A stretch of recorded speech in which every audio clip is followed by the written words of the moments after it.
Topic है आज का हमारा द वर्चुअल ऑर्गेनाइजेशन। अच्छा, मेरा आप सबसे क्वेश्चन है, आपने ये जो टर्म है ये वर्चुअल वाली, ये आपने पहले कहीं पे सुनी पड़ी है? Yes sir. कहाँ यस पे? सर। सर ये वर्चुअल क्लासेस भी होती है। Sir virtual virtual reality classes भी भी होती है, ठीक है। तो क्या माइंड में आता है आपके वर्चुअल के वर्ड से? Sir IT related sir. Online sir. Okay, IT related किसने बताया? मैंने सर। ओके, ठीक है, आईटी रिलेटेड ठीक हो गया। किसी बच्चे ने कहा ऑनलाइन, और इसके अलावा कोई?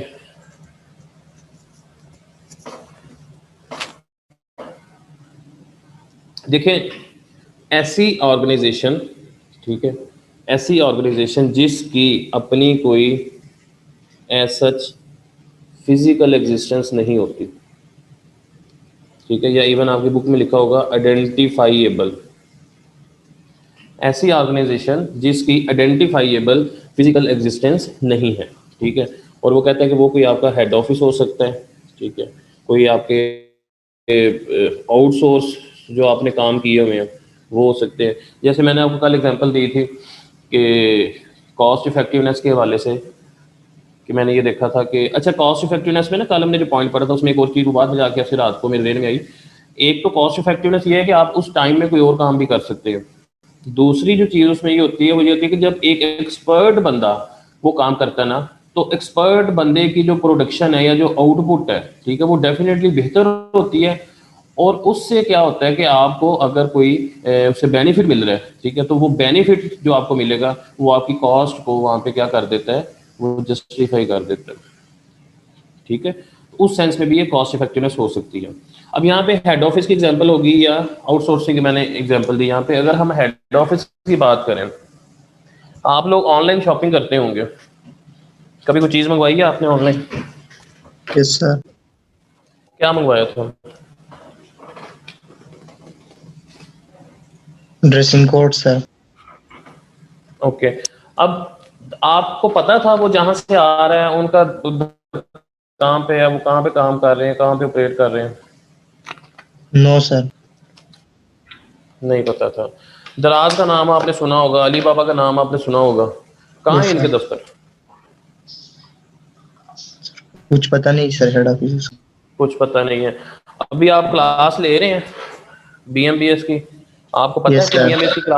बीएमबीएस की क्लास मैं कहाँ पे बैठ के पढ़ा रहा हूँ, या इसकी कोई फिजिकल एग्जिस्टेंस है कोई आपके पास, नो कोई सर। एविडेंस इस चीज़ का? नहीं पता। मतलब अक्सर ऐसा भी होता है, मतलब आपकी क्लास में तो ऐसा नहीं हुआ, लेकिन बाकी क्लासेस में अक्सर ऐसा हो जाता है समटाइम कि अगर मैं रास्ते में हूँ या मैं लेट हो गया हूँ तो टाइम का मार्जिन अगर नहीं है कोई 5-7 मिनट का, तो वो मैं गाड़ी ही मैंने साइड पे लगा कर, तो गाड़ी में ही हॉटस्पॉट ऑन करके लैपटॉप से तो मैंने पढ़ाना शुरू कर दिया। अब ये सारी जो चीज़ें हो रही हैं ये कैसे हो रही हैं? तो बेसिकली ऐसा आपका जो ऑर्गेनाइजेशन का कॉन्सेप्ट है जिसकी कोई फिजिकल एग्जिस्टेंस नहीं है, उसको हम कहते हैं बेटा वर्चुअल ऑर्गेनाइजेशन। ठीक हो गया। हेड ऑफिस की बात मैंने कर ली, अब दराज का कोई ना कोई हेड ऑफिस तो होगा ना भाई, जहाँ से सारी चीज़ें ऑपरेट हो रही हैं। यस आउटसोर्सिंग की सर। आपने अगर हम बात कर लें तो आउटसोर्सिंग में क्या है, जैसे मैंने आपको बताया वो कॉस्ट इफेक्टिवनेस वाला पॉइंट मैं जो बताने लगा था कि सारे काम हर बंदा खुद नहीं कर सकता, तो जो बंदा एक्सपर्ट होता है आप उसको काम आउटसोर्स कर देते हैं। अब जो बंदा, फॉर एग्जांपल मैंने सोशल मीडिया आउटसोर्स कर दी अपना, ठीक है, वो पोस्टें बनानी है, पोस्टें लगानी है, जो फेसबुक का पेज है, जो भी एड उड चलानी है, ठीक है, मैंने आउटसोर्स कर दी, एग्जांपल दे रहा हूँ। अब मुझे कैसे पता चलेगा कि वो बंदा कहाँ पे बैठ के ऑपरेट कर रहा है? हो सकता है वो भी गाड़ी में जाते जाते पोस्ट लगा देता हूँ, जाते जाते कमेंट कर देता हूँ, या जो भी उसने मामला करने हैं। तो इवन की जो आउटसोर्सिंग होती है ना, वो भी आपकी वर्चुअल ऑर्गेनाइजेशन में ही आ जाती है। ठीक हो गया बेटा? जी सर। यस सर जैसे अमेजोन का तो सर मुझे पता है कि उनके वेयर हाउसेज होते हैं, लेकिन सर उनका कोई ना कोई हेड ऑफिस तो मेरे ख्याल से होता है। बेटा देखें, वो बेसिकली देखें जो लोग काम करते हैं ना, ठीक है, वो काम तो उन्होंने कहीं ना कहीं बैठ के करना ही है ना कोई दुकान, कोई दफ्तर, कोई तो कुछ होगा ही ना जहाँ पे बैठ के ऑपरेट करते हैं। लेकिन वो देखें, आइडेंटिफाइएबल का वर्ड यूज किया गया। मतलब फॉर एग्जाम्पल मैं कहता हूँ जी मुझे पता ही है दराज वालों का ये घर उन्होंने लिया हुआ, ये बिल्डिंग, ठीक है, तो ये अंदर बैठ के काम कर रहे हैं वो मुझे तो चलो ठीक है पता है, लेकिन एक आम कॉमन कस्टमर को तो नहीं पता ना। सर जो Yes, वर्चुअल यूनिवर्सिटी है सर वो भी इसी फॉर्म में आएगी? अच्छा, अब जो वर्चुअल यूनिवर्सिटी है बेसिकली उसका नाम वर्चुअल यूनिवर्सिटी, और आप उसको देखिए कि सारी जो बेसिकली कॉन्सेप्ट था, ठीक है, वो यही था कि आप लोग घर से बैठ के क्लासें ले रहे हैं, घर से बैठ के असाइनमेंट जमा करवा रहे हैं, घर से बैठ के आप टेस्ट दे रहे हैं अपने, ठीक है। तो वर्चुअल का कॉन्सेप्ट एक्चुअली यही था। तो वर्चुअल यूनिवर्सिटी भी ऐसे ही ऑपरेट कर रही है। अब बात भी वही आ जाती है कि कुछ ना कुछ तो उनको करना पड़ेगा ना कहीं दुकान शकान लेके बैठना तो पड़ेगा ना, कोई अड्डा बना के। लेकिन जो उनके मेन ऑपरेशंस हैं, जो क्लासेस हैं, वो तो सारा ऑनलाइन सिस्टम है ना। Yes sir. अच्छा, तो वो कहता है यहाँ पे कि the organization that does not have identifiable physical existence, ठीक है, जिसकी कोई आइडेंटिफाइएबल फिजिकल एग्जिस्टेंस नहीं है, वो कहते हैं जी आपका वो हेड ऑफिस हो सकता है, वो सेंटर ऑफ ऑपरेशंस हो सकता है। अब आप ये देखिए, सेंटर ऑफ ऑपरेशंस की अगर मैं बात करूँ तो ऑपरेशन वर्ड से मेरे देर में आ गया, ये जितनी भी मतलब एजेंसीज होती हैं, ठीक है, उनको आप एजेंसीज का आपको पता है उनका हेड ऑफिस वगैरह कहाँ पे है? नहीं पता चलता है ना उसका, सर वो मुश्किल हो जाता है। रिमोटली काम करते हैं मेरे ख्याल से। रिमोटली काम कर रहे होते हैं बेसिकली। तो ये जितना भी आपका रिमोट वर्क है वो आपका वर्चुअल के कॉन्सेप्ट में ही आता है।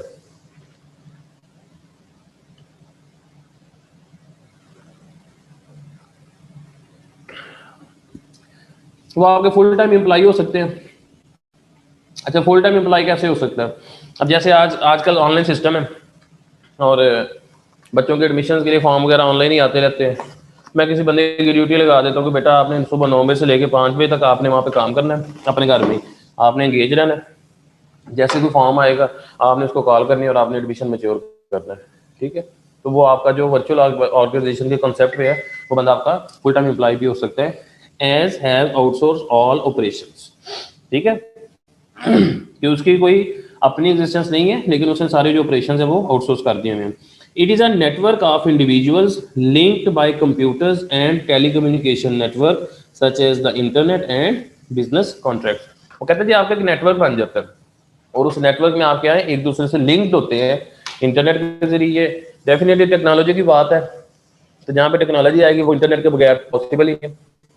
अब देखिए ना, हम लिंक्ड हैं राइट नाउ, जो हमारी क्लास चल रही है, ठीक है, वो मोबाइल हो सकता है, वो आपके कोई गैजेट्स हो सकते हैं, लैपटॉप है, जो भी चीज़ है आपकी, बहरहाल हमारा एक कनेक्शन यहाँ पे इंश्योर हो रहा है, ठीक है। वो इंटरनेट के जरिए भी हो सकता है और बिजनेस कॉन्ट्रैक्ट के जरिए भी हो सकता है। बिजनेस कॉन्ट्रैक्ट के जरिए क्या है, आपकी एक दो को डील साइन होगी, आपका एग्रीमेंट को साइन हो गया, ठीक है, तो वो बंदे अब काम कर रहे हैं अपना, रिमोट लोकेशन पर बैठ के काम कर रहे हैं, जिस तरह से भी कर रहे हैं, काम हो रहा है पीछे बैकएंड पे, ठीक है। स्मॉल बिजनेसेस की एग्जांपल देता है कि वो कोई हाउस बिल्डर हो सकता है, ठीक है, हाउस बिल्डर जो घर शहर बनाता है। Core competence is his personal skill and experience. उसकी जो कॉम्पिटेंस है, आप देखेंगे इंजीनियर वगैरह जितने होते हैं, नक्शा नुक्शा बनाने के भी पैसे लेते हैं, मशवरा देने के भी पैसे लेते हैं, कंसल्टेंसी बेसिकली प्रोवाइड कर रहे होते हैं ना। तो उनकी जो कोर कॉम्पिटेंस होती है वो क्या होती है, स्किल होता है, एक्सपीरियंस होता है, और उसकी बेस पे वो क्या करते हैं, वो आपको सर्विस दे रहे हैं। दूसरा, लार्ज बिजनेस में देखें, a company that sells branded footwear, और यहाँ पे कोर कॉम्पिटेंस क्या होगी, उसका ब्रांड नेम है। यहाँ पे मुझे कोई बच्चा बताया कि कोर कॉम्पिटेंस का जिक्र क्यों किया जा रहा है?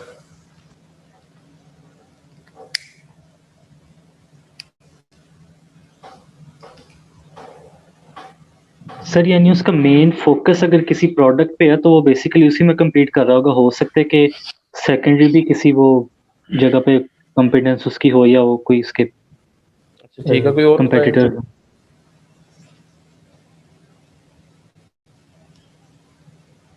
सर मेरे ख्याल से लार्ज बिजनेसेस के अंदर हाई रिस्क एंड रिवॉर्ड होता है, तो सर फिर उस हवाले से फिर कॉम्पिटेंसी भी क्रिटिकल तौर पे चाहिए होती है।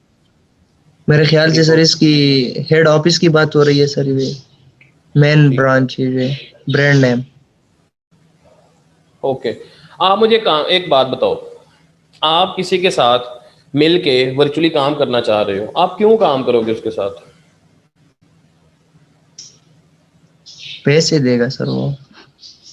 बेसिकली नंबर वन, आपके बिजनेस या जो भी आपकी एक्टिविटी है, ठीक है। Number two, ultimately there should be some core competency जो जिसकी वजह से आपका लिंक डेवलप होगा, ठीक है। जैसे मैंने कल आपको बताया था स्ट्रेटेजिक अलायंस में, मैंने आपको अपनी एग्जांपल दी थी सियालकोट की पार्टी के वाले से, याद है? Yes sir. वो क्यों हमारा एग्रीमेंट हुआ है या हमारा एमओयू साइन हुआ है, तो वो क्यों हुआ है? तो डेफिनेटली मुझे कुछ वहाँ पे कॉम्पिटेंसी नज़र आई है, ठीक है, यस कोई ना कोई बेनिफिट तो है ना, मतलब अगर कॉम्पिटेंसी ना होती कोई मुझे कोई बेनिफिट ना मिल सकता, ठीक है। अब देखें वो जो भी काम करेंगे ना, वो एक हमारे लिए एक वर्चुअल ऑर्गेनाइजेशन के तौर पे काम करेंगे। स्ट्रेटेजिक अलायंस तो है ही है, लेकिन वर्चुअली काम कर रहे हैं ना। हाँ, वो कहते हैं जी हम यहाँ पे आके आपके कैंपस में हमें एक ऑफिस दें आप, हम यहाँ पे बैठ के काम करेंगे, तो फिर वो वर्चुअल का कंसेप्ट नहीं होगा। अब वो वहाँ पे बैठ के ब्रांडिंग कर रहे हैं, वो बच्चों को मोटिवेट कर रहे हैं, वो बच्चों को एंगेज कर रहे हैं, whatever the activity they are performing, ठीक है, वो वर्चुअली ही हो रही है। समझ आ गई बात की बेटा? यस सर यस फिर वो कहते हैं a key to successful virtual organization is the successful management of all the different external relationship. अगर आप एक सक्सेसफुल वर्चुअल ऑर्गेनाइजेशन आप चलाना चाहते हैं, ठीक है, सक्सेसफुल के लिए, तो आपको उसके लिए सक्सेसफुल मैनेजमेंट चाहिए। मैनेजमेंट किस चीज की? मैनेजमेंट आपके उन रिलेशनशिप्स की, ठीक है। और कौन से रिलेशनशिप? आपके जो एक्सटर्नल रिलेशनशिप होंगे, and successful coordination of their activities.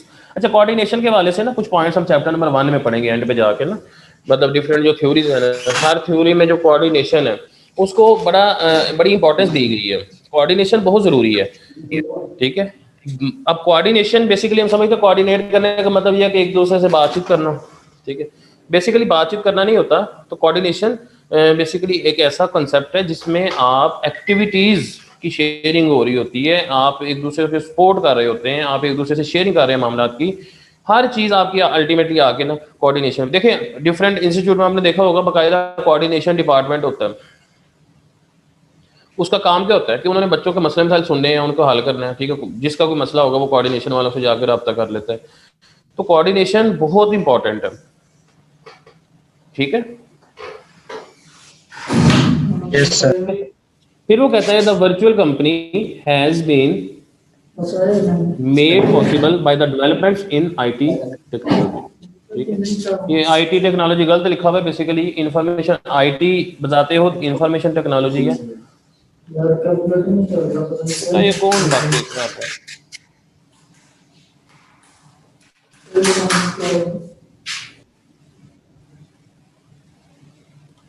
अच्छा, तो ये क्यों पॉसिबल हुआ? वो कहते हैं आपकी जो आईटी है, आईटी में जितनी भी डेवलपमेंट हुई है उसकी वजह से आपका जो वर्चुअल ऑर्गेनाइजेशन का जो कंसेप्ट है वो मुमकिन हुआ। अच्छा, मुझे ये बताइएगा कि ये इसमें ये वर्चुअल ऑर्गेनाइजेशन का जिक्र आया क्यों है? मतलब क्या जरूरत थी अगर हम इसको ना भी पढ़ते तो, या इसका पढ़ के हमें क्या फायदा होगा इस कंसेप्ट का?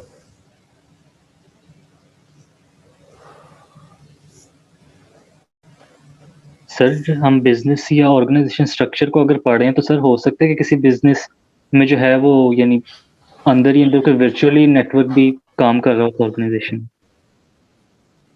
बेसिकली देखें, हमने लास्ट क्या पढ़े हैं? हमने पढ़े हैं रिलेशनशिप्स, ठीक है।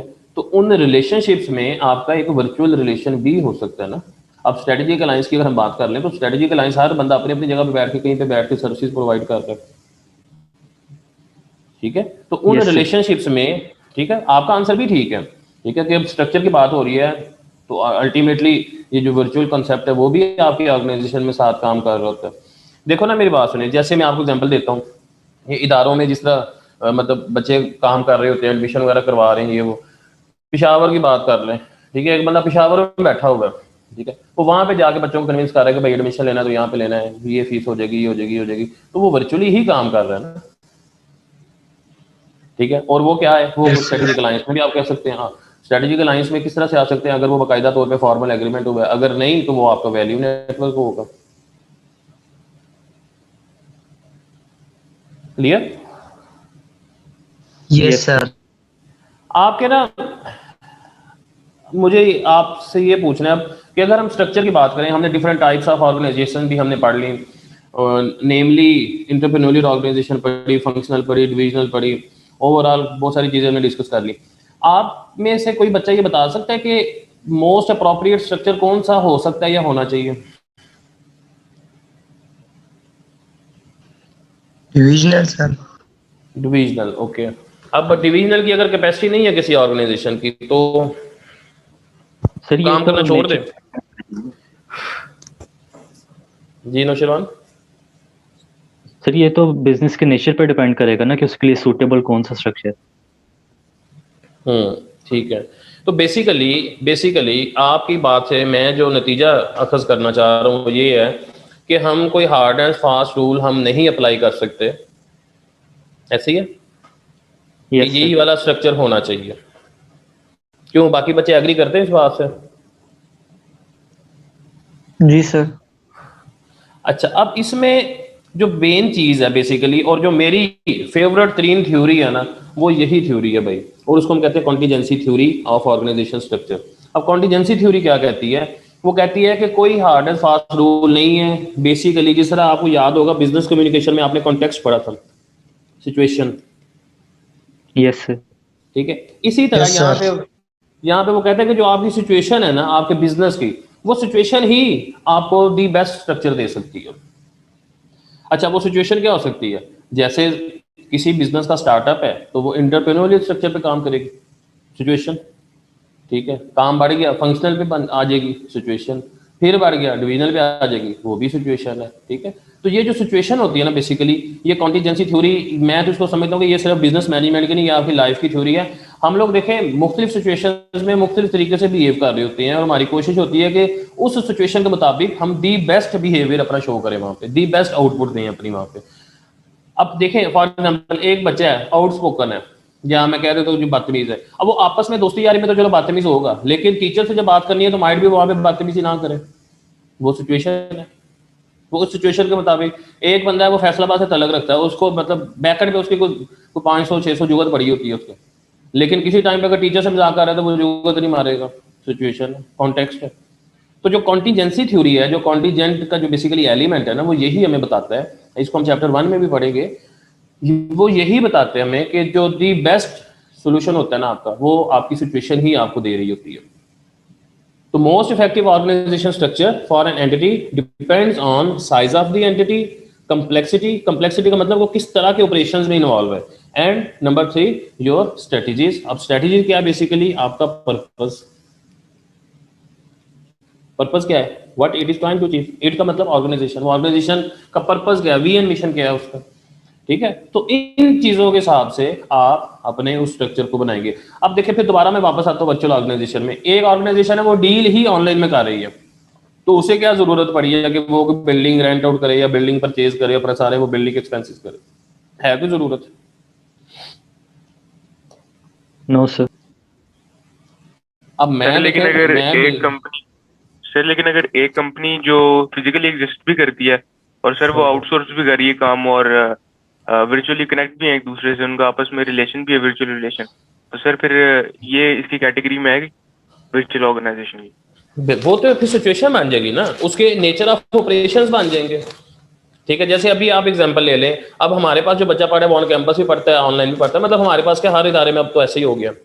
इवन जब पीएस स्टार्ट हुआ था तो पीएस स्टार्ट ही एक वर्चुअल के कंसेप्ट पे किया था मैंने, लेकिन उसके बाद with the passage of time जो है ना हालात थोड़े से और तरफ जाते गए, तो फिर जो है ना वहाँ पे फिर बिल्डिंग शिल्डिंग लेना जो है ना हमारी मजबूरी बन गई। Otherwise I was with the vision कि आने वाला टाइम ऑनलाइन का है, ठीक है, तो हम ऑनलाइन सर्विस देंगे।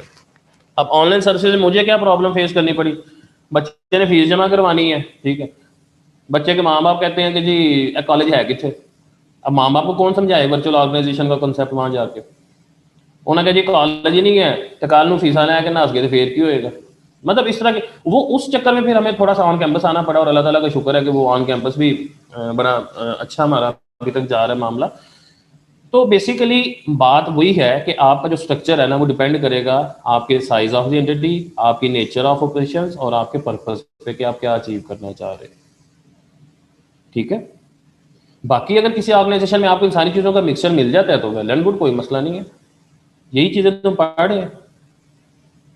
लेकिन अब इस सर टाइम अगर एक ये ऑर्गेनाइजेशन, जी जी सर लेकिन अगर देखें यहाँ पे तो फिर ये प्रोविजन पूरी नहीं ना होती इसकी कि organization does not have identifiable physical existence. Sir यहाँ फिजिकल एग्जिस्टेंस तो हो गई है और वर्चुअल रिलेशन भी पैदा हो गया और आपस में उनका लिंक भी है थ्रू टेलीकम्युनिकेशन और इंटरनेट। तो सर फिर ये तो मेरे ख्याल से इसमें नहीं आनी चाहिए फिर। आप सिर्फ आप देख रहे हैं एक बिल्डिंग को इग्नोर करते हैं, just focus on the operations, operations में क्या है, इस टाइम जो एक्टिविटी परफॉर्म हो रही है, क्या इस एक्टिविटी को फिजिकल एग्जिस्टेंस है? हम अपनी क्लास की बात कर लें, ठीक है। अब वो जो चीज़ है ना कि एक बंदा है उस, अब देखें मद्रास की बात कर लें या बाकी आप अमेजोन की बात कर लें, इस तरह के जो भी हैं भाई, कहीं ना कहीं पे तो उन्होंने सामान अपना रखा ही होगा ना, कोई गैरेज के तौर पे कुछ ना कुछ वहाँ पे उनके बैकएंड पे कोई गोदाम शदाम होगा जहाँ पे उनके पास वो चीज़ें पड़ी होंगी, ठीक है। अच्छा, अब वहाँ पे कुछ ना कुछ तो है, ये तो पता है हमें, लेकिन कहाँ पे है इसका नहीं पता। अब आप बात कर रहे हैं जो कि आप कहते हैं जी पीएसए का, मैं पता है जी यहाँ पे पीएसए है, ये कैंपस है जी पीएसए का, लेकिन जो ऑपरेशन हो रहे हैं, ठीक है, वो ऑपरेशंस पे हमने देखना है कि कौन सा ऑपरेशन है जो हमारा वर्चुअली हो रहा है और कौन सा ऑपरेशन है जो हमारा फिजिकली हो रहा है। सिर्फ मेरा आपको भी बात समझाने का, बात करने का, आप सिर्फ इस चीज पर फोकस करें कि आप इस ऑनलाइन क्लास को किस तरह से जस्टिफाई कर सकते हैं कि ये कहाँ पे हो रही है, ये नहीं हो रही है, वर्चुअली हो रही है। यस सर, समझा की बात की? तो 100% ऐसा नहीं होगा कि आप टोटल ही सारा वर्चुअली कर रहे हैं, ठीक है। उसके लिए कुछ बेसिक नीड्स हैं, कुछ फंडामेंटल्स होते हैं ना, उसके मुताबिक आप लेके चल रहे हैं। आपको देखें सोशल मीडिया पे आपको बहुत सारे ऑनलाइन के प्लेटफॉर्म नजर आते हैं जो कोचिंग दे रहे हैं सीए की। यस सर, आखिर कहीं ना कहीं पे कोई तो जगह होगी ना जहाँ पे वो जाते होंगे, लेक्चर अपना रिकॉर्ड करते होंगे, वहां पे मामला दिए वो सारा कुछ ना कुछ तो होगा, लेकिन जो सर्विसेज दे रहे हैं, सर्विसेज आपकी वर्चुअल है। Yes sir, got it? तो it's all about services and operations, वो हमारे वर्चुअली हो रहे हैं उसमें। अच्छा, अब यहाँ पे देखिए एक पॉइंट ऊपर मैं आपको बताता हूँ, large business that company sells branded footwear, ठीक है। आप कहते हैं जी मैंने अपना कोई बिजनेस करना है, मैंने कोई मतलब अपना मामला अपना स्टार्ट करना है, ठीक है, और ऑनलाइन में अपना बनाता हूँ सारा, उसमें ये वाली मैं आपको 2-4 ब्रांड रख देता हूँ, मैं शर्ट एंड टाई का ब्रांड रख देता हूँ, मैं जो भी 2-4 आपके जहन में आते हैं। अब वो सारे के सारे आप अपने पास नहीं रखेंगे, आप अलायंस करेंगे उन बंदों के साथ, उन ब्रांड्स के साथ। आप कहेंगे जी मैं ये सर्विसेज दे रहा हूँ, मेरे प्लेटफॉर्म से आपका ब्रांड बिकेगा, ठीक है, इसमें बताएं जी आप मुझे क्या बीच में पे करेंगे। तो म्यूचुअल बेनिफिट्स होगी, आपकी सर्विसेज की शक्ल में रिसोर्सेज यूटिलाइज हो रहे हैं, उसकी जो प्रोडक्ट है उसकी प्रोडक्ट सेल हो रही है, तो जो काम हो रहा है वो वर्चुअली हो रहा है। इस पॉइंट की समझ नहीं आई सर। मेरा सर, मुझे जो आपकी बात है सर, ये एक चीज समझ आई है कि जैसे सर मैं अमेजोन की एग्जांपल ले लेता हूँ सर। वो कंपनी खोलते हैं जैसे कस्टमर सपोर्ट के लिए और उनकी एडमिनिस्ट्रेशन है, ताकि जैसे आपको पता है अमेजोन एफबीए और अमेजोन के जो दूसरे लोग जो रिमोटली काम कर रहे हैं, एक वर्चुअल ऑर्गेनाइजेशन है। अगर वो इस तरह भी काम कर रहे हैं तो ये एक वर्चुअल ऑर्गेनाइजेशन भी है, लेकिन सर वो फिजिकल एग्जिस्ट भी करते हैं क्योंकि उनके कैलिफोर्निया में और अमेरिका में बहुत सारे उनके वेयर हाउसेज भी हैं ऑल ओवर द वर्ल्ड है। बिल्कुल है, बिल्कुल सही तो कह सर रहे हैं। फिर ये फिर वर्चुअल ऑर्गेनाइजेशन तो एक है ही, मगर उसके साथ साथ सर वो फिजिकली भी एग्जिस्ट करता है। देखो मैं ना कल परसों की बात है शायद, ऐसे फेसबुक पे वो जैसे नॉर्मली सारे स्क्रॉल अप डाउन कर रहे होते हैं, तो इसी तरह मतलब ना सर्विस का शूज, सर्विस के जो शूज़ है ना, सर्विस ब्रांड आप समझते हैं, उसकी एक ऐड आई मेरे सामने ना, ठीक है। वो कोई जो शूज़ थे, ठीक है, वो दे रहे थे जी मतलब 2000 की जगह पे 1500 ये वो इस तरह से सारा। अब वहाँ से अगर मैं उसको ऑनलाइन शॉप करता हूँ, ठीक है, तो वो जो मेरे ऑपरेशंस हुए हैं, ठीक है, वो जो मेरी एक्टिविटी हुई है वो वर्चुअली हुई है, ठीक है, but still yes they sir, exist, ठीक है। तो देखिए कुछ मामला ऐसे हैं, कुछ ऑर्गेनाइजेशन ऐसी होंगी जो 100% वर्चुअल के कॉन्सेप्ट पे चल रही हैं, कुछ में आपको कॉम्बिनेशन मिल जाता है। इट्स अबाउट यस सर्विसेज, हम सर्विसेज वर्चुअली दे रहे हैं ना। आप कॉलेज में आके क्लास लेते हैं, हम टीचर क्लास में आता है, ठीक है, वो एक ऑन कैंपस वाला जो कॉन्सेप्ट है वो एक डिफरेंट है, ठीक है, आइडेंटिफाइएबल लोकेशन है आपके पास, ठीक है, लेकिन ऑनलाइन क्लास में आप आइडेंटिफाई नहीं कर रहे उसको। सर्विसेज हम जो दे रहे हैं वो अब वर्चुअल सर्विसेज दे रहे हैं। ऑन कैंपस क्लास हमारी लाइव जा रही होती है, जैसे भी आप लोग पढ़ रहे हैं, ठीक है, जो बच्चे पहले से यहाँ से पढ़ चुके हैं उन्हें आइडिया है कि किस तरह से ऑनलाइन और ऑन कैंपस क्लासेस को लेकर चलते हैं। तो जो ऑन कैंपस में है वो तो ठीक हो गया, जो ऑन कैंपस में नहीं है, जो ऑनलाइन कनेक्टेड है, उनको वर्चुअल सर्विसेज मिल रही हैं। Yes sir. अच्छा, इससे पहले किसी की मुझे आवाज आई थी, उसने कहा था कि मुझे इस कॉन्सेप्ट की समझ नहीं आई सर।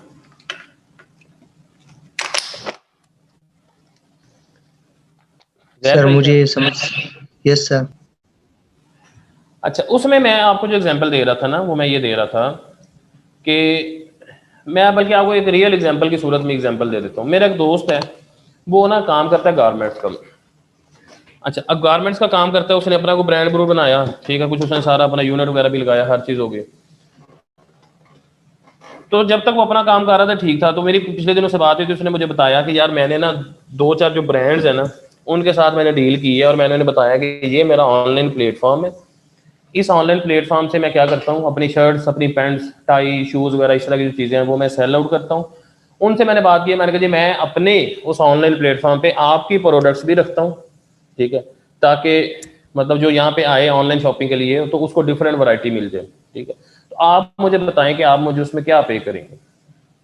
अच्छा, अब उसमें होता क्या है, होता ये है कि जब ऑर्डर रिसीव होता है ना, तो जो रेलिवेंट ब्रांड होता है उस रेलिवेंट ब्रांड से रब्ता किया जाता है कि जी ये प्रोडक्ट है, ये मतलब इसका ये है रिक्वायरमेंट है, ये एड्रेस है, ठीक है, इस पे आपने भिजवानी है, ठीक। वो जो फिर for example shirt and tie का ऑर्डर आ गया उसके पास, शर्ट एंड टाई वाले क्या करेंगे, ठीक है, वो उसकी पैकिंग शैकिंग करवा के अपने हिसाब से, ठीक है। अब वो जब इस तरह आपस में जब लोग जुड़ते हैं ना, ठीक है, उसमें फिर ये होता है कि वो जो उसकी पैकिंग की मैं आपको एक और बात बता देता हूँ कि सिर्फ ये नहीं होगा कि वो जो पैकिंग जाएगी तो वो शर्ट एंड टाई के ही बैग में जाएगी, या फिर उनका एक इस तरह से एक ना ठीक है, एक मार्केटिंग आप कह लें बैग बन जाता है, ठीक है, उसमें शर्ट एंड टाई का भी लोगो लगा होगा और उसमें जो उसका अपना ब्रांड है उसका भी लोगो लगा होगा, ठीक है। वो पार्सल कर देते हैं, पार्सल के जो चार्जेस हैं, ठीक है, वो भी आपस में इनके शेयर होते हैं और उसको वो कस्टमर को वो चीज़ पहुंच जाती है।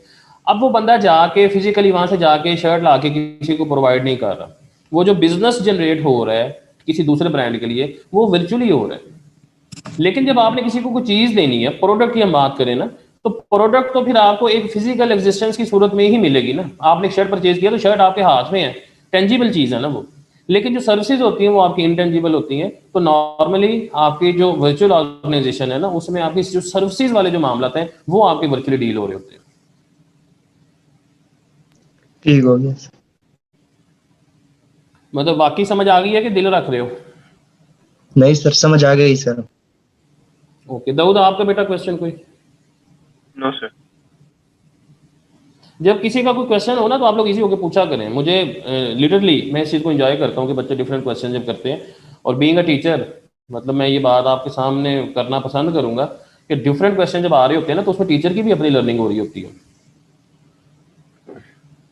हम तो नालायक से बंदे हैं, कोशिश कर रहे हैं बस अच्छे टीचर बन जाए। क्यों ज़्यादा? नहीं सर, बहुत नॉलेज है सर आपके पास। चलिए, आप समझते हैं तो शुक्रिया। अच्छा, ये ना एक आगे इम्पॉर्टेंट टॉपिक है, इम्पॉर्टेंट इन अ सेंस कि यहाँ पे उसने आपको बताया होगा कि बेनिफिट्स क्या होंगे for adopting an appropriate structure, और उसके कॉन्सिक्वेंसेस क्या हो सकते हैं किसके, डेफिशिएंट स्ट्रक्चर के। आप ये कहने कि ये आपका एफिशिएंट स्ट्रक्चर है और ये आपका डेफिशिएंट स्ट्रक्चर है। इसमें कोई ऐसी चीज नहीं है, ठीक है, जिसका आपको ना पता चले। यहाँ पे फायदा है कि अगर आपका स्ट्रक्चर अप्रोप्रिएट होगा, और वहां पे क्या है वो कॉन्सिक्वेंसेज हैं, ठीक है, नेगेटिव कॉन्सिक्वेंसेज होंगे ना डेफिनेटली, कि अगर आपका स्ट्रक्चर आपकी रिक्वायरमेंट के मुताबिक नहीं है, डेफिशिएंट स्ट्रक्चर पे अगर आप काम कर रहे हैं, ठीक है। तो आप सादे से पॉइंट है, एक दो पॉइंट हम डिस्कस कर लेते हैं। वो कहते हैं relationships and processes appear logical and well organized. हम बात करते हैं ना जब किसी इदारे की, तो हम कहते हैं जी वहां पे सिस्टम है, ठीक है। जब हम सिस्टम की बात करते हैं तो बेसिकली सिस्टम में क्या है कि आपके जो रिलेशनशिप्स हैं आइदर इंटरनल और एक्सटर्नल, वो रिलेशनशिप्स आपके लॉजिकल होते हैं और वेल ऑर्गेनाइज्ड होते हैं, इसी चीज का नाम सिस्टम होता है। लेकिन अगर हम दूसरी तरफ आते हैं तो जहां पे स्ट्रक्चर आपका डेफिशिएंट है, तो वहां पे आपको क्लैरिटी ही नहीं होती कि किसके क्या रोल्स हैं, क्या रिस्पॉन्सिबिलिटीज हैं। एग्जाम्पल वो कहता है multiple reporting lines exist in matrix organisations. Multiple reporting line, अच्छा उसकी मैं एग्जांपल आपको दे देता हूँ। जैसे मैं हूं ना, अगर हम पीएसए की ही बात कर लें, तो मैं कभी भी आपको कॉल नहीं करूंगा इस काम के लिए कि बेटा अपनी फीस जमा करवा दो। क्यों? क्योंकि उसके लिए हमने बंदा रखा हुआ है, एक सिस्टम है, उस बंदे को पता है कि किसकी इंस्टॉलमेंट है, किसकी फी है, किसका ये, वो वही काम करेगा, ठीक है। अच्छा, उसको चेक भी किसने करना है, ठीक है, अकाउंट्स डिपार्टमेंट को हमारे पास काशिफ साहब देखते हैं, ठीक है, अकाउंट्स डिपार्टमेंट के मामला को वो चेक करते हैं। अदर देन अकाउंट्स जो बाकी मामला है उसको मैं देख रहा होता हूँ, उसमें मैंने ही अकाउंटेबल ठहराना है किसी भी बंदे को। अगर मेरे एंड से कोई मसला आता है, ठीक है, तो मैं ही उसका जवाब दूं। तो roles and responsibilities should be very clear. जब तक आपके रोल और रिस्पॉन्सिबिलिटीज क्लियर नहीं होते, आपकी रिपोर्टिंग लाइन क्लियर नहीं होती, तब तक आपका निज़ाम नहीं चलता। समझ आई बात की? Yes sir. यस जी सर। ये इसी तरह के सादे सादे से पॉइंट्स हैं, ठीक है, 7-8 पॉइंट्स हैं। ये पढ़ने क्यों जरूरी हैं? इसलिए पढ़ने जरूरी हैं कि आपको कोई सिनेरियो बना के आपसे वो पूछ सकता है कि इसमें कौन कौन सी ऐसी चीज है जो ये सक्सेसफुली अपने मामला को लेके चल रहे हैं, उस स्ट्रक्चर की वो चीजें बयान करें। ठीक है, तो आपको पता होना चाहिए कि यहाँ पे रोल्स एंड ऑब्जेक्टिव्स क्लियर हैं, यहाँ पे चीजें ऑर्गेनाइज्ड हैं, चीजें लॉजिकल हैं, वगैरह वगैरह, इस तरह की जो बातें हैं ना, ये आपने पॉइंट्स पढ़े होंगे तो आप उस जनरल क्वेश्चन को आंसर कर सकेंगे। सर ये मैट्रिक्स ऑर्गेनाइजेशन का मतलब बता दें। मैट्रिक्स ऑर्गेनाइजेशन होती है जहाँ पे बेसिकली आपके मल्टीपल रिपोर्टिंग सिस्टम आ जाता है, मल्टीपल कमांड सिस्टम आ जाता है, जहाँ पे चीजें एक हायरार्की में नहीं चल रही। मतलब एक बंदा, उसको 2-3 बंदे पूछने वाले हैं कि अच्छा भैया काम क्यों नहीं कीता, क्यों नहीं कीता। तो नॉर्मली जिन ऑर्गेनाइजेशंस के ओनर्स ज्यादा होते हैं ना, वहाँ पे इस तरह के मसले आ जाते होते हैं कि हर बंदा चाह रहा होता है कि काम मेरे मुताबिक हो। बाकी वो मैट्रिक्स ऑर्गेनाइजेशन वाला लेक्चर है, मैंने उसमें मेरे ख्याल शेयर किया हुआ है, तो वो आप उसको जरा एक दफा गो थ्रू कर लीजिएगा। ठीक है सर। बेटा जो पुराने मैंने लेक्चर भेजे हुए हैं ना, उनके लिंक जरा कोई बच्चा ना ग्रुप में दोबारा से शेयर कर दे, ताकि भाई ने भी ज्वाइन किया है तो पिछले लेक्चर्स भी सुन लें।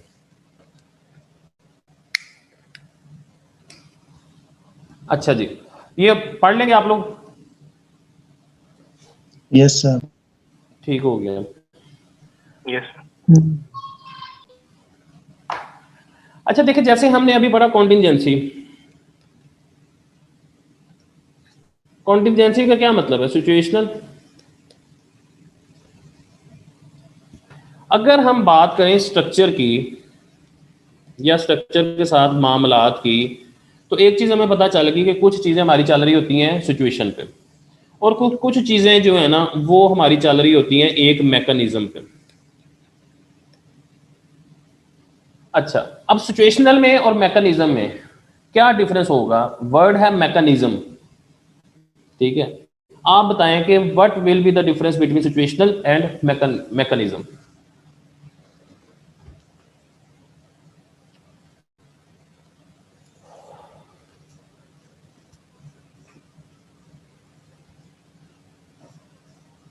बोले बेटा, वेट कर रहा हूं।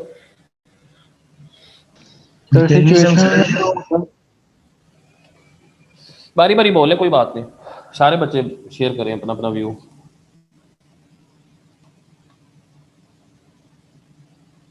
जी स्टार्ट करें, कौन? सर ये सिचुएशनल में सर तो यही समझ आती है कि कोई सिचुएशन होगी, क्योंकि वर्ड से समझ आ रहा है। और मैकेनिज्म में सर एक बंदा होगा जो, यानी जो डेली का डेली परफॉर्म करेगा। तो सर ऐसा ही है, कुछ समझ नहीं आएगा पास ये है। अच्छा चले मैं आपको बताता हूँ। आप कभी किसी रेस्टोरेंट में गए हैं, वहां पे आपको गेट पे एक बंदा मिलेगा जो आपको वेलकम करेगा, यस सर। ठीक है। वहां पे आपको वेटर मिलेगा, ठीक है। वहां पे आपको वो ऑर्डर जो लेने आता है वो वेटर भी हो सकता है, कोई और भी हो सकता है। माइट भी वहां पे आपको मैनेजर भी मिले जो आपसे क्या कहेगा, फीडबैक लेगा, सर आपको हमारी सर्विस कैसी लगी, सर आप अपना ये कार्ड फिल कर दें। बाज़ अच्छे रेस्टोरेंट में कार्ड दिया जाता है कस्टमर को। अच्छा, अब उसमें मुझे आप ये बताएं कि क्या ये वाली जो सारी चीजें हैं ये हर कस्टमर के लिए सेम हो सकती हैं? Yes sir. ठीक यस है, सर। सेम हो सकती हैं। अच्छा, अब आपने मुझे इस सवाल का जवाब देना है कि अगर सेम हो सकती हैं तो एक बंदा जो आपको बड़े अच्छे तरीके से वेलकम करता है, ठीक है, वहां पे एक मेल कस्टमर चला गया और एक फीमेल कस्टमर चलेगी, क्या दोनों को उसी तरह आंखों में आंखें डाल के वेलकम करेगा वो with smiling face? Sir Pakistan है सर, ऐसा तो नहीं होगा। हम अपने कल्चर की अगर बात करें, डिफरेंस आएगा क्योंकि यहाँ पे सिचुएशन का थोड़ा डिफरेंस आ गया है। एग्जैक्टली अभी आपने कहा था सारा कुछ सेम होगा, लेकिन अभी आपको पता चल गया कि इस तरह की चीजें सेम नहीं होती, ये सिचुएशन बेस्ड होती हैं। अगर उसने किसी फीमेल को स्माइलिंग फेस के साथ भी वेलकम करना है तो उसकी नजरें थोड़ी सी झुकी होंगी, वो ब्लंटली उस तरह से जिस तरह बंदे को वेलकम कर रहा है वो उस तरह से वेलकम नहीं करेगा। समझी बात की मेरे? Yes sir. अच्छा, आपका वो फेवरेट रेस्टोरेंट कोई एक बच्चा बता दे, कोई एक बच्चा, कोई मतलब कोई डिश बता दे कि जी मैं जब ये चीज खाता हूँ तो मैं फलानी जगह से खाता हूँ। सर सेवर से बिरयानी। सेवर से आप खाते हैं बिरयानी। अच्छा मुझे बताइए, आप जब बिरयानी खाते हैं सेवर से, तो कभी ऐसा आपको फील हुआ है कि यार कल ज़्यादा मज़े की थी, आज ज़्यादा मज़े की नहीं है, आज इसमें ये कम है, आज इसमें ये ज़्यादा है? नहीं सर, सेम ही होता है तकरीबन। सेम होता है, मतलब जब भी आप खाएंगे आपको वही टेस्ट मिलेगा। Yes sir. नान चनों की बात कर लें, गोगे के नान चने आप सबने खाए होंगे। Yes sir. कभी ऐसा हुआ है कि एक दिन आपको कहें कि यार आज तो मज़ा ही आ गया, तो दूसरे दिन उसी को कि नहीं यार आज नहीं सही बनाए थे इन्होंने? नहीं सेम ही होता है। सेम होता है। तो क्या मैं इसको कह सकता हूँ कि उनकी कुकिंग का एक मैकेनिज्म होता है, चीज़ें डिफाइंड होती हैं कि ये चीज़ इतनी क्वांटिटी में इतनी डालनी है हमने, इसको Yes, इतनी sir. हीट देनी है, इसको इस तरह से पकाना है, ऐसे ही होता है ना? Yes sir. यस ठीक है। सर। तो अब मैंने दो केसेस आपके सामने रखे, एक केस हमारा चल रहा है सिचुएशनल बेसिस पे और एक केस हमारा चल रहा है बिल्कुल एक मैकेनिज्म पे। ठीक है। अच्छा अब आप देखें, मेरी बात सुने, आप कॉलेज की फीस आपने पे करनी है, तो आप कॉलेज में आकर रिक्वेस्ट करते हैं सर सॉरी आज मैं फीस नहीं पे कर सकता, हफ्ते बाद 10 दिन बाद या फलाने दिन अब्बा जी को सैलरी मिलेगी, पैसे आएंगे तो फिर दे दूंगा। ये मैकेनिज्म होगा या सिचुएशनल होगा? Situational sir. सिचुएशनल। लेकिन आई के अपनी वारी पैसे आ जाते हैं, टाइम पे पे भी हो जाते हैं। तो वो वो मैकेनिज्म मांगता भी तो mechanism 4 है, महीने बाद होता है। इनफैक्ट बहुत सारे बच्चे ऐसा करते हैं कि जी सर वो आई के आपकी जो फीस दे दी है तो इसलिए हम आपकी फीस नहीं दे सकते। तो बेसिकली ये बात हमें समझ आई कि इदारा जो फीस आपसे चार्ज कर रहा है वो सिचुएशनल कॉन्सेप्ट पे चार्ज कर रहा है, और जो आई कैप चार्ज कर रहा है वो एक मैकेनिज्म के तहत चार्ज कर रहा है कि भाई ये सिस्टम है, इस तक पे करोगे तो ये फीस है, लेट करोगे तो ये है, फिर ये है, फिर ये, फिर ये, एक मैकेनिज्म आपके सामने आ गया। तो इन सारी बातों को अगर मैं सम अप करूँ ना बेटा, तो हमारे पास एक थ्योरी आती है, बर्न्स एंड स्टेकर उसका नाम है, दो बंदे थे, उन्होंने थ्योरी दी थी। उन्होंने कहा था कि जी एक आपका मैकेनिस्टिक स्ट्रक्चर होता है और दूसरा आपका ऑर्गेनिक स्ट्रक्चर होता है। ऑर्गेनिक बेसिकली वर्ड निकला एक नेचुरल से, ठीक है, natural means situational. I hope कि आपको इस थ्योरी का बैकग्राउंड पता लग गया होगा।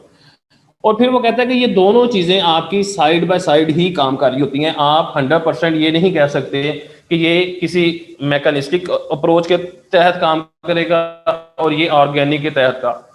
ठीक है, कुछ मामलात में आपकी मैकेनिस्टिक अप्रोच होती है, कुछ मामलात में आपकी ऑर्गेनिक अप्रोच होती है।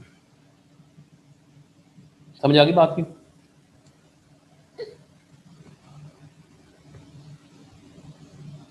बेटा समझ यस आ सर। गई? अच्छा अगर हम थोड़ा सा फ्लैश बैक में जाएं और हम अपने जो हमने 3 तरह के जो स्ट्रक्चर्स पढ़े थे, एंटरप्रेन्योरियल, डिविजनल, फंक्शनल, उसमें आप मुझे बताएं कि एंटरप्रेन्योरियल जो है वो मैकेनिस्टिक होता है या ऑर्गेनिक होता है?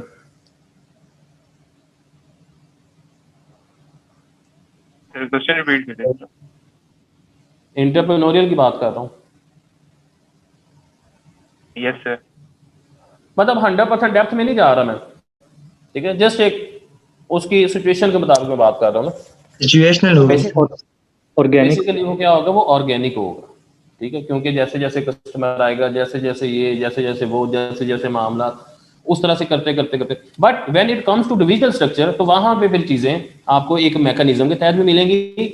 और जो हमने एक चीज पढ़ी थी कि कुछ अथॉरिटी उस डिवीजन को दे दी जाती है, तो उस डिवीजन को अथॉरिटी देने का मतलब यह है कि वो कुछ चीजें आपकी ऑर्गेनिक स्ट्रक्चर पे काम कर रही हैं। जैसे मैंने आपको पंजाब कॉलेज की एग्जांपल दी थी कि लाहौर के पंजाब कॉलेज में एफएससी करनी है तो 70-80 हज़ार 90 हज़ार रुपया देना है। साइड पे जाके किसी कॉलेज से एफएससी करते हैं तो माइट भी वहां पे आपको 60 हज़ार भी ले लें, 50 भी ले लें, 40 भी ले लें। समझ आ गई बात की? तो इदारा सेम है, जो पॉलिसी बन रही है वो मैकेनिस्टिक स्ट्रक्चर के तहत बन रही है, लेकिन जो ऑपरेशंस है, ऑपरेशंस में आपको ऑर्गेनिक स्ट्रक्चर भी मिलेगा वहां पे। Yes sir. Yes sir. ठीक हो गया जी। अब हम वापस अपने टॉपिक पे आते हैं। टॉपिक हमारा ये है जी, Burns and Stalker, mechanistic and organic structure. अब ये देखिए कि यहाँ पे ये जो एरो बने हुए हैं, ठीक है, ये वाला और ये वाला, ये किस चीज को शो कर रहा है कि ये दोनों चीजें आपस में एक मिक्सचर, एक कॉम्बिनेशन के तौर पे काम कर रही हैं। ठीक है, इसकी डिटेल में जाने से पहले हम एक एग्जांपल ले लेते हैं। ठीक है, एग्जांपल 1 जो दी हुई है, इसकी कॉन्सेप्ट वही मैंने आपको दे दी है। वो कहता है कि it is common for both mechanistic and organic elements to exist side by side within the same organization. दोनों चीजें क्या कर रही हैं, साइड बाय साइड एग्जिस्ट कर रही हैं। Many hotel chains will employ mechanistic processes within their production department. जो प्रोडक्शन है ना, वहां पे मैकेनिस्टिक हो सकता है, जैसे हाउसकीपिंग है, किचन है, ठीक है, यहाँ पे स्ट्रक्चर्ड प्रोसेसेस होते हैं और रूटीन आर वाइटल। रूटीन में अब गोगे के पास आप जाएंगे ना, तो गोगा ये नहीं कहेगा कि जी हमारा जो कुक था ना वो आज जरा लेट उठा है तो चने लेट हो गया। वो उसको पता है कि इस टाइम पे उठना है। और गोगा, आपको पता है इस टाइम गोगा फ्रेंचाइजीज भी देता है। आइडिया है आपको इस चीज का? No sir. भाई वो गोगा अब अपनी फ्रेंचाइज देता है, ठीक है, रॉयल्टी चार्ज करता है, लेकिन जो खाना जाता है, खाना वो वही बनाता है पीछे से, वही बंदा जो आज तक बनाता आ रहा है। उनकी गाड़ियां लगी हुई हैं, वो वहां से खाना तैयार होता है और जहां पे उन्होंने डिलीवर करना होता है वहां पे भाई वो टाइम पे डिलीवर होती है। तो मतलब हमें ये पता चल गया जो कुकिंग है वो मैकेनिस्टिक हो गई और जो आपके कस्टमर डीलिंग है वो आपकी ऑर्गेनिक हो गई, ठीक है। फिर वो कहता है कि in the service department such as reception and marketing, ठीक है। अच्छा, मार्केटिंग ऑर्गेनिक कैसे हो सकती है? गारमेंट्स की एग्जांपल ले लें। क्या आप सारा साल लेदर की जैकेटें बेचते रहेंगे? No sir. No sir. Marketing हमेशा ऑर्गेनिक होती है, सिचुएशनल होती है, सिचुएशन के मुताबिक देख के। समझ आ गई बात की? तो they will adopt organic methods that can react to change in consumer demands and identify creative ways to monetize the assets and brand. कि वो क्रिएटिव मार्केटिंग का तल्लुक आपकी क्रिएटिविटी के साथ है ना, हर दफा डिफरेंट, कुछ नया। आप देखो ना, अब कोका कोला इतना बड़ा ब्रांड है, डू यू थिंक कि कोका कोला को मार्केटिंग की जरूरत है? बट स्टिल एक जो ब्रांडिंग है, एक जो मार्केटिंग का फैक्टर है, जो क्रिएटिविटी का फैक्टर है, उसकी वजह से उनके एड्स आते हैं। सर रमजान में 5 जी सर रिसेंटली 7up ने बहुत एडवर्टाइजमेंट की सर। बिल्कुल की है, ठीक है। तो ये देखें उनका बजट कितना है। अब देखें अभी रमजान मुबारक आ रहा है, ठीक है, अब वो 5 रुपए 10 रुपए सस्ती हो जानी है। अब यहाँ पे वो उसके मुताबिक मार्केटिंग करेंगे। बाकी गर्मियों में और तरह की मार्केटिंग होती है उनकी। देखें ना, सर्दी में भी तो कोक बिकती है, उसकी और तरह से मार्केटिंग होती है। तो ये जो चीजें ये आपकी ऑर्गेनिक स्ट्रक्चर के तहत चल रही होती हैं और कुछ चीजें आपकी मैकेनिस्टिक अप्रोच के तहत चल रही होती हैं।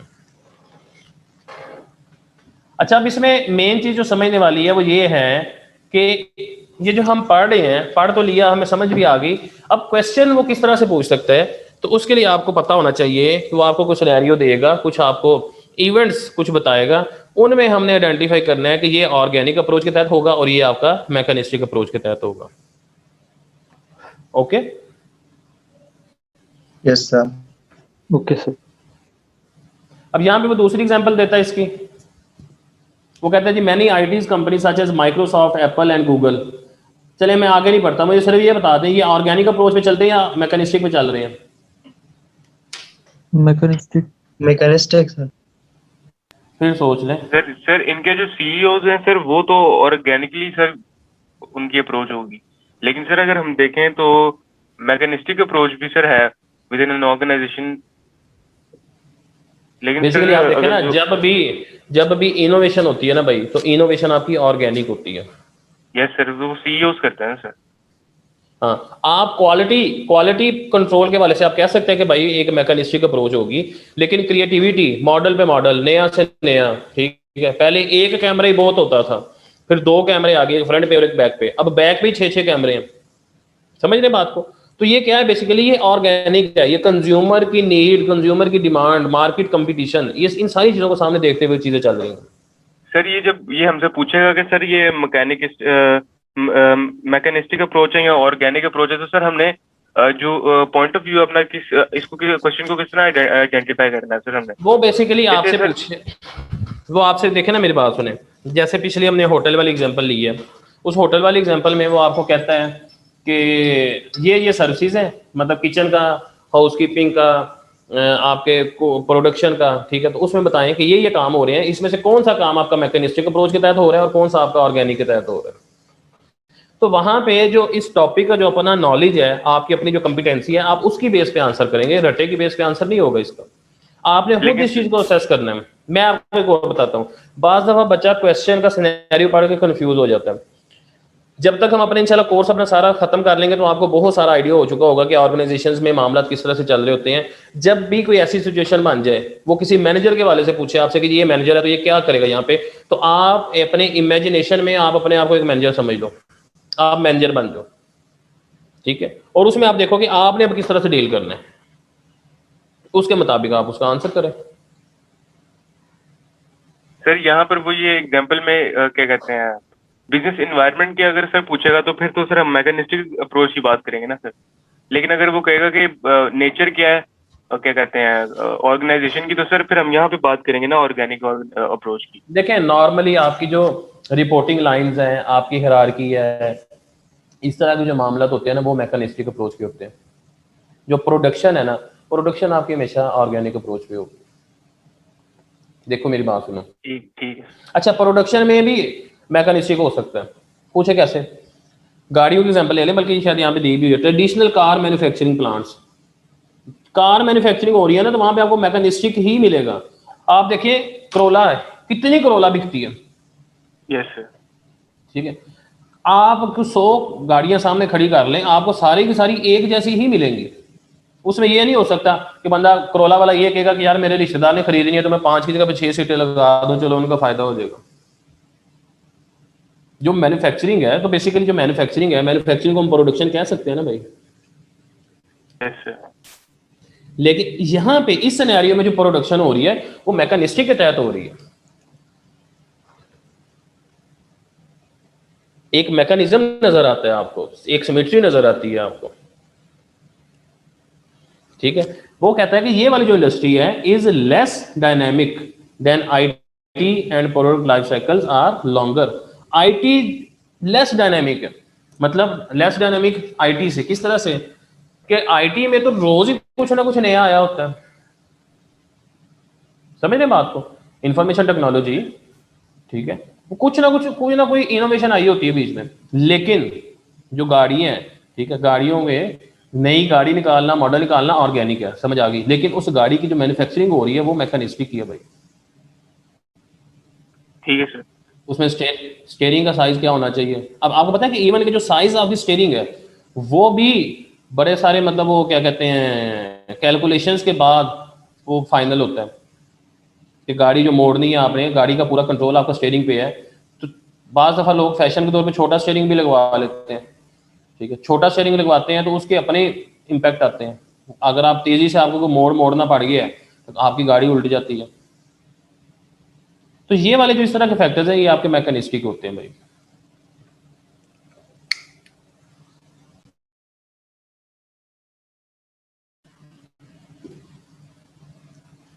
Clear? Yes sir.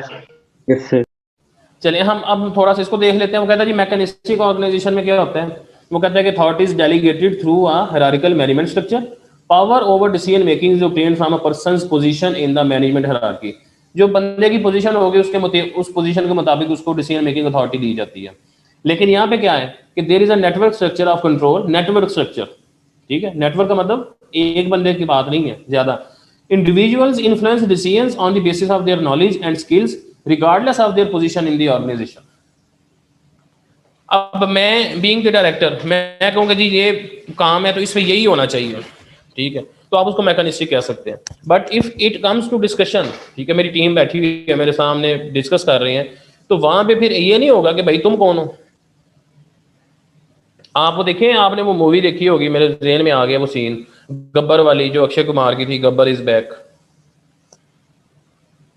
Yes sir, वो पुलिस स्टेशन वाला जो सीन होता है, ठीक है, वो जब भी मशवरा देने लगता है उसको कहता है चल भाई जा तू क्या लेके आ, ठीक है। तो ये क्या था बेसिकली, जब उसको शामिल कर लिया जाता है बीच में, ठीक है, तो वो ऑर्गेनिक सिस्टम बन गया, ऑर्गेनिक स्ट्रक्चर के तौर पे कि उसके नॉलेज की, उसके अपने जो उसकी एक्सपर्टीज है उसकी बेस उसकी बात सुनी जाती है। मैकेनिस्टिक में क्या होगा, communication is vertical up and down the chain of command. अब वर्टिकल कम्युनिकेशन तो समझाने की जरूरत नहीं है आपको। No sir. यहाँ पे हॉरिजॉन्टल कम्युनिकेशन है, फ्री फ्लो ऑफ इंफॉर्मेशन है, हॉरिजॉन्टल लेवल पे मामला तो हो रहे हैं, मिलजुल के काम हो रहे हैं। यहाँ पे आपको ब्यूरोक्रेसी मिलती है, यहाँ पे कंट्रोल आपका कल्चरल है, नॉट ब्यूरोक्रेटिक। कल्चरल का मतलब क्या हो गया, सिचुएशनल, ठीक है। ब्यूरोक्रेसी में क्या है, चीज़ें वेल डिफाइंड है। यहाँ पे जॉब्स आपकी, जॉब्स का मतलब जॉब डिस्क्रिप्शन, टास्क, यहाँ पे वो चीज़ें आपकी स्पेशलाइज्ड हैं। Individuals concentrate on their specialist area during the job is the main priority. Doing the job, sorry, कि जॉब अपना काम करना आपकी प्रायोरिटी है। लेकिन यहाँ पे क्या है कि यहाँ पे आपको कॉमन टास्क वाला फैक्टर मिलेगा। आप कभी किसी सॉफ्टवेयर हाउस में जाए ना, ठीक है, आईटी का जो होते हैं, वहाँ पे आपको सारे एक जैसे ही नजर आएंगे। वहाँ पे कोई सीनियर जूनियर का कॉन्सेप्ट नहीं है। एक आपने सॉफ्टवेयर बिल्ड करना है तो कोई बैकएंड का काम कर रहा है, कोई उसके क्या कहते हैं जो इंटरफेरेंस है उसका काम कर रहा है, कोई उसके डिस्प्ले का काम कर रहा है वेबसाइट के। मतलब ये सारे आपको अपने अपने काम करते हुए मिलेंगे। और ऑब्जेक्टिव क्या है, कॉमनली ऑब्जेक्टिव के भाईजान ये हमने एक सॉफ्टवेयर बनाना है, ये हमने एप्लीकेशन बनानी है, उसमें जो अपना किरदार अदा कर सकते हैं वो सारे कर रहे होते हैं मिलजुल के, ठीक है। Contributing to common task is the main priority. यहाँ पे doing the job is the main priority, और यहाँ पे क्या है कि कंट्रीब्यूशन आपने करना है, वो आपकी मेन प्रायोरिटी है। Operations and task are governed by instructions from a superior manager. क्योंकि हमने पढ़ा ऊपर वर्टिकल कम्युनिकेशन है, तो वर्टिकल कम्युनिकेशन में जो डाउनवर्ड कम्युनिकेशन होती है वो इंस्ट्रक्शंस होती हैं।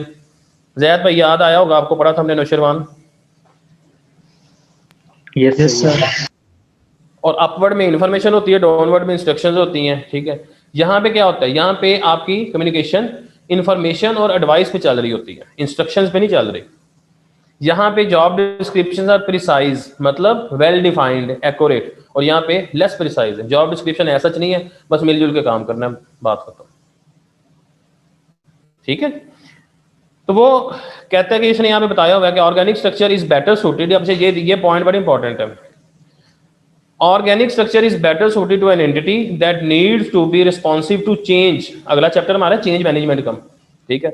तो जहां पे आपने चेंज को आपने अप्लाई करना है, जहां पे चेंज के वाले से रिस्पॉन्सिव होना जरूरी है, ठीक है, वहां पे क्या होगा कि आपका ऑर्गेनिक स्ट्रक्चर चलेगा। एग्जाम्पल भी उसने फिर बता दिया, माइक्रोसॉफ्ट हो गया, एप्पल हो गया, गूगल हो गया, आप सैमसंग कर लें, कुछ और कुछ भी कर लें।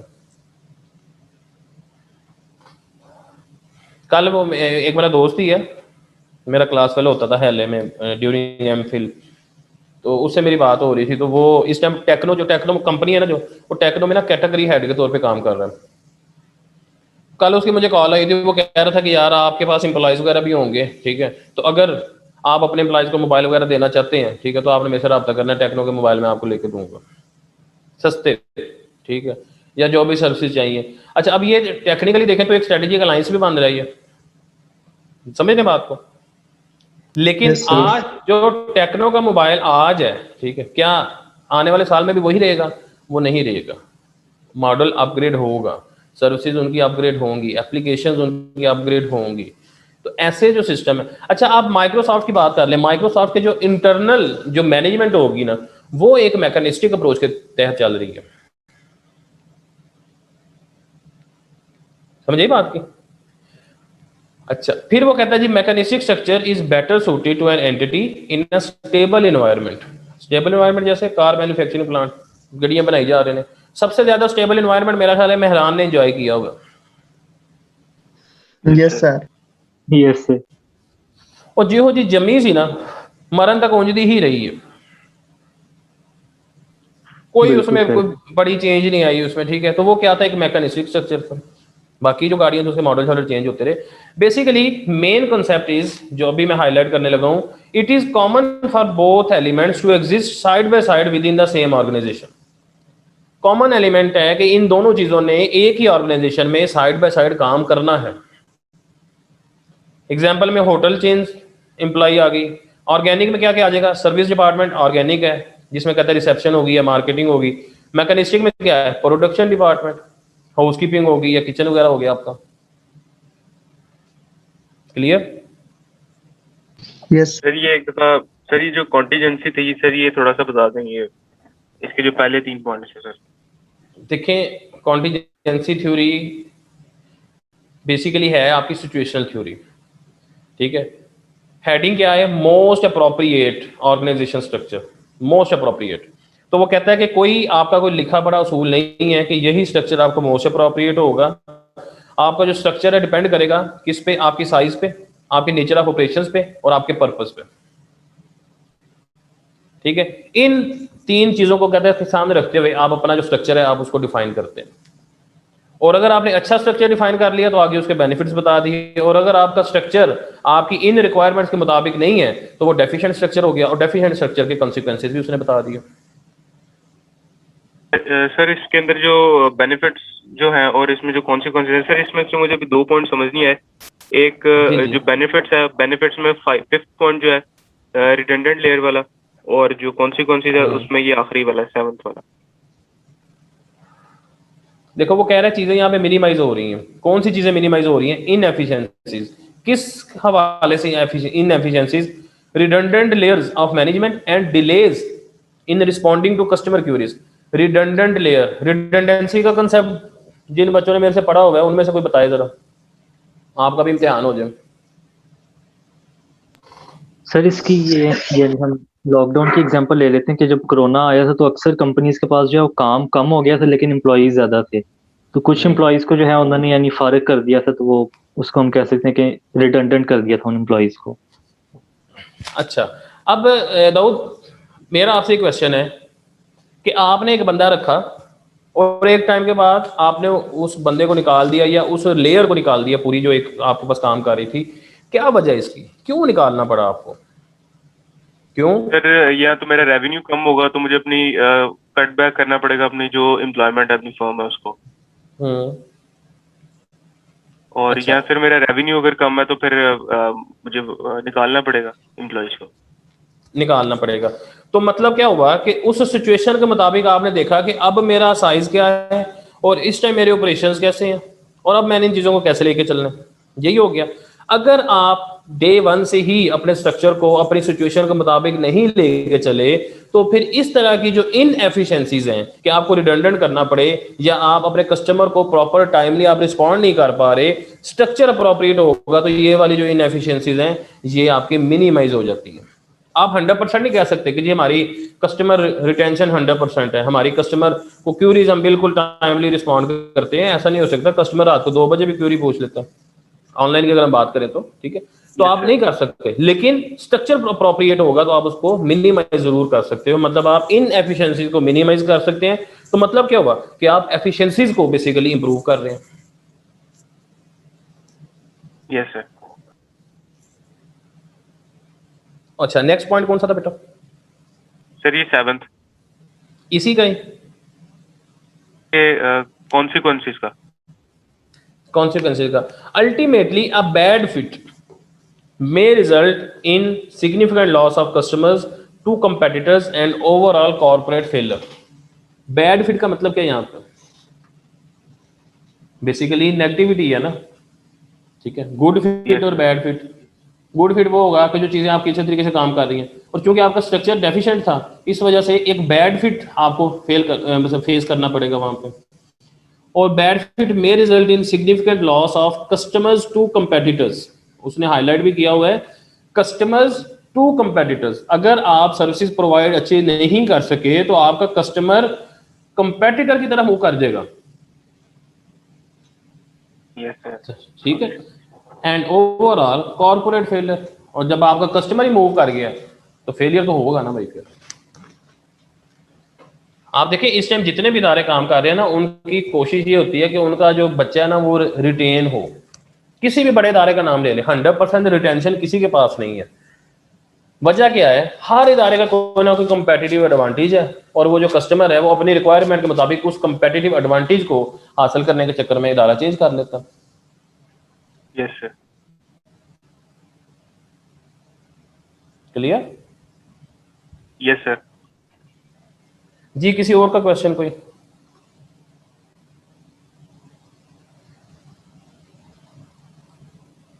बेटा आज के टॉपिक की समझ आ गई है आपको? Yes sir. Yes sir. Okay, इससे मिलता जुलता कोई क्वेश्चन देख लें अगर 5 मिनट की आप मुझे इजाजत देते हैं तो। Okay sir. अच्छा, कल हम ये डिस्कस करेंगे, ठीक है, 5 बिल्डिंग ब्लॉक्स, ठीक है। आज तक हमने पढ़ा था कि 3 होते हैं, एक स्ट्रेटेजिक लेवल होता है, एक टैक्टिकल लेवल होता है और एक आपका लोअर लेवल होता है या ऑपरेशनल लेवल। यहाँ पे वो बात कर रहे हैं बेसिकली, वो कहता है जी 5 बिल्डिंग ब्लॉक्स होते हैं। स्ट्रेटेजिक अपेक्स हो गया, ऑपरेटिंग कोर हो गया, middle line, support staff, technical structure. तो एक ये वाला, फिर वो 6 तरह की उसने ऑर्गेनाइजेशंस बताई हुई हैं, टाइप्स ऑफ ऑर्गेनाइजेशंस में, बहुत इंपॉर्टेंट है। और लास्ट टॉपिक है डिफरेंस क्या है इन ऑर्गेनाइजेशंस में, ठीक है, जो 6 ऑर्गेनाइजेशन है उनको उनका डिफरेंस। तो ये वाला कल हमारा इंशाल्लाह चैप्टर जो है ना कवर हो जाएगा, बड़ा इजी से टॉपिक है ये, और इसमें से क्वेश्चन भी आ जाता होता है लाजमी। अच्छा जी, हम पास्ट पेपर्स में से कोई क्वेश्चन देखते हैं अपना।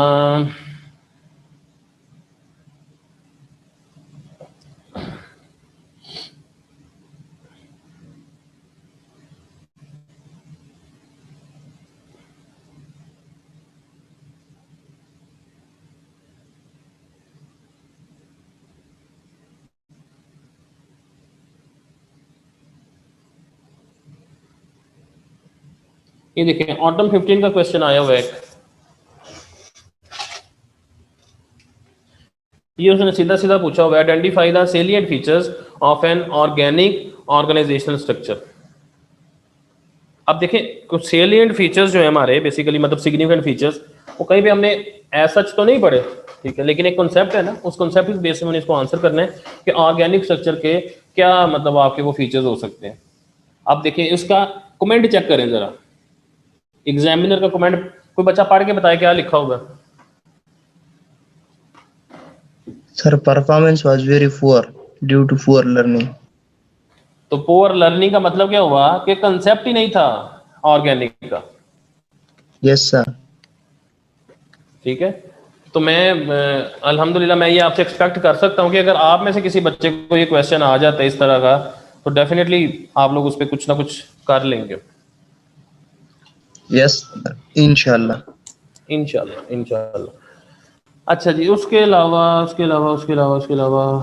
कौन सा क्वेश्चन था, ये देखिए एक सर ये ये भी जो पूछा है पॉइंट्स, उसने। सर एक टॉपिक में जो सर ये पॉइंट्स हाईलाइट किए होते हैं सर, तो जैसे हमने पहले पढ़े थे प्रॉब्लम्स विद आउटसोर्सिंग में, nature of relationship, loss of control, critical nature of relationship. Sir ये जो पॉइंट इसने हाईलाइट किए हैं बेसिकली ये कीवर्ड्स होते हैं सर, ये इसके टॉपिक के। These are the key terms, ठीक है। तो सर और अगर आपने ये इंश्योर करना है कि आप इन की टर्म्स को अपने पेपर में अप्लाई करें, लिखें उनको। पता क्या होता है, मैं उसकी रीजन आपको बता देता हूँ। मैं आपका क्वेश्चन लेता हूँ बेटा, 1 मिनट प्लीज। रीजन उसकी ये होती है कि जो एक प्रॉपर टर्म है ना, जो किसी चीज को बयान कर रही है, आप उसका कोई सिनोनिम भी ले आओगे ना, तो वो उतनी एफिशिएंट टर्म नहीं रहेगी। सिर्फ ये वजह है, वो टर्म यूज करेंगे तो एग्जामिनर को पता लग जाएगा कि अच्छा यार ठीक है, इसको पता है। जी आप क्या पूछ रहे थे बताइए। सर मैं ये पूछ रहा था कि सर इसमें क्योंकि सर हर जो सब्जेक्ट है उसकी सर अपनी स्क्रिप्ट राइटिंग है, सर इसकी स्क्रिप्ट राइटिंग कैसे बेहतर करें? क्योंकि अगर हमने अपने जैसे कॉन्सेप्ट तो आ गए और कॉन्सेप्ट लर्न भी कर लिया और उसके की पॉइंट्स भी याद कर लिए, तो सर फिर इसकी स्क्रिप्ट राइटिंग को किस तरह बेहतर करेंगे सर? सबसे बेसिक, सबसे बुनियादी और सबसे जरूरी टूल आपके पास एग्जामिनर के कमेंट्स हैं, ठीक है। एग्जामिनर कमेंट देखें कि वो क्या कह रहा है वहां पे। फिर उसके बाद दूसरी चीज होती है कि जब आप खुद से लिखते हैं, तो खुद से लिखने के बाद आप किसी से शेयर करें, मतलब आप अपने टीचर से शेयर करें, तो टीचर आपको हाईलाइट करे कि नहीं बेटा इस बात को इस अंदाज से देखो। बात वही होती है, अंदाज फर्क डाल देता, ठीक है। तो वो चीज़ें मैं इंशाल्लाह आपसे मैंने लास्ट में भी कहा था, बस एक आधा दिन मज़ीद मुझे चाहिए, उसके बाद इंशाल्लाह सारी चीज़ें आपकी जो असाइनमेंट्स वगैरह ये वो मेरे पास हैं, मैं उसको देखता भी हूँ, लेकिन प्रॉपर उसको चेक करके 1-2 दिन में आपको प्रॉपर फिर मैं आपको वापस करना शुरू कर दूँगा। आई होप कि आप लोगों की ज़ाहिर बात है इस हवाले से थोड़ी रिजर्वेशंस भी होंगी, लेकिन मैं इंशाल्लाह दूर कर दूँगा। अच्छा यहाँ पे आप देखें, ये क्वेश्चन एक आया हुआ है 1B, salient features of virtual organization, ठीक है। अब वो वर्चुअल ऑर्गेनाइजेशन के कौन कौन से फीचर हो सकते हैं, मतलब आइडेंटिफाइएबल फिजिकल एग्जिस्टेंस नहीं होती, लोग एक दूसरे से लिंक्ड होते हैं, और वो जो लिंक है वो किस तरह से हो रहा है, कंप्यूटर्स के जरिए, टेलीकम्युनिकेशंस के जरिए, या उसमें हम जो कॉम्पिटेंसीज हैं बेसिकली हम उन कॉम्पिटेंसीज को जो है ना हम इंश्योर करते हैं। और दूसरा फिर यह कि अगर हमने सक्सेसफुल वर्चुअल ऑर्गेनाइजेशन बनानी है, ठीक है, तो उसके लिए हमें सक्सेसफुल मैनेजमेंट चाहिए, और मैनेजमेंट सक्सेसफुल कैसे होगी, when we are successful in our relationships whether internal और एक्सटर्नल। और वर्चुअल की बात करें तो वर्चुअल में नॉर्मली आपके एक्सटर्नल रिलेशनशिप्स ही आएंगे, इंटरनल तो नहीं आएंगे फिर वर्चुअल में। समझ आ गई बात की कि इस तरह से करके हमने उसको आंसर देना। Yes sir. अच्छा जी, सर ये ये क्वेश्चन था मेरा सर, जी जी। सर ये आउटसोर्सिंग के अंदर सर, तो ये जो रीजन थी ना इसके अंदर सर, ये जो कॉस्ट इफेक्टिव थी सर, ये समझ नहीं आई इसमें इसने ये कॉस्ट इफेक्टिव इसको क्यों कह दिया। अगर सर इसने जब मैं ये वर्ड सुनता हूँ कॉस्ट इफेक्टिव, तो मुझे ये जो चीज दिमाग में आती है सबसे पहले वो यही है कि कॉस्ट एफिशिएंसी होनी चाहिए, यानी कि हमारी कॉस्ट जो है वो कम से कम लगनी चाहिए इसमें।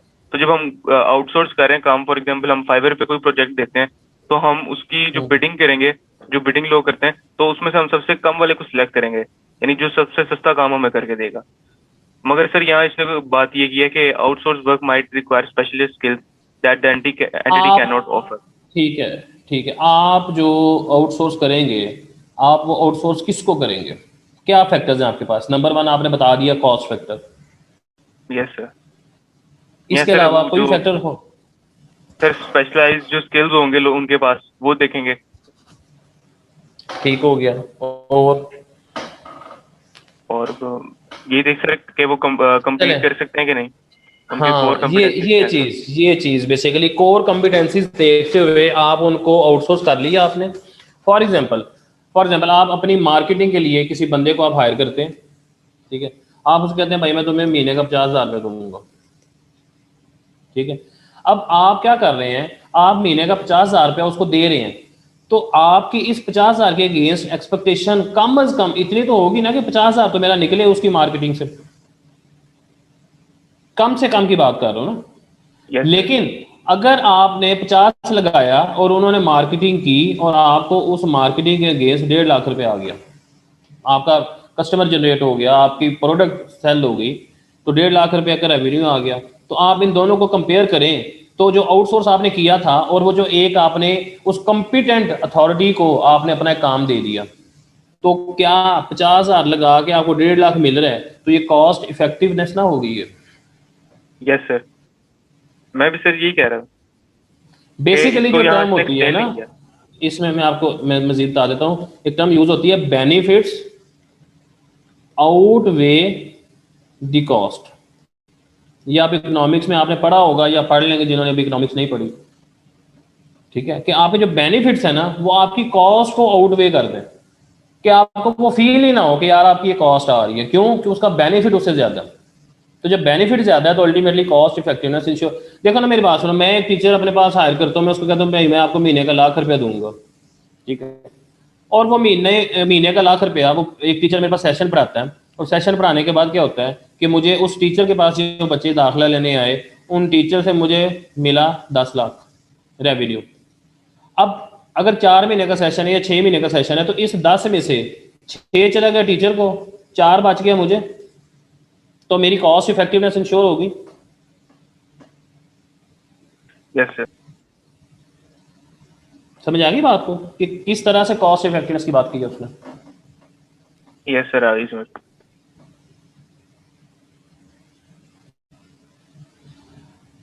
अच्छा, ये जो है ना बेसिकली ये बड़ा जो तीसरा सवाल है ना, मेरा बड़ा फेवरेट सवाल है ये, यकीन करें। और आप भी देखें कि इसने कितने नंबर का पूछा हुआ है, 10 नंबर का पूछा हुआ है।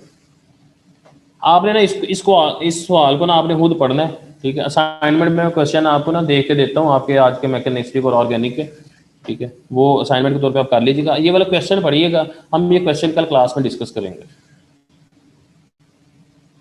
ठीक है। ठीक है सर। Okay sir. टाइम आज ज़्यादा हो गया भाई, माजरत, इंशाल्लाह कल होती है मुलाकात फिर, ठीक है। अपना बहुत सारा ख्याल रखिएगा, अल्लाह ताला आपके लिए आसानियाँ करे। ओके सर, अल्लाह हाफिज।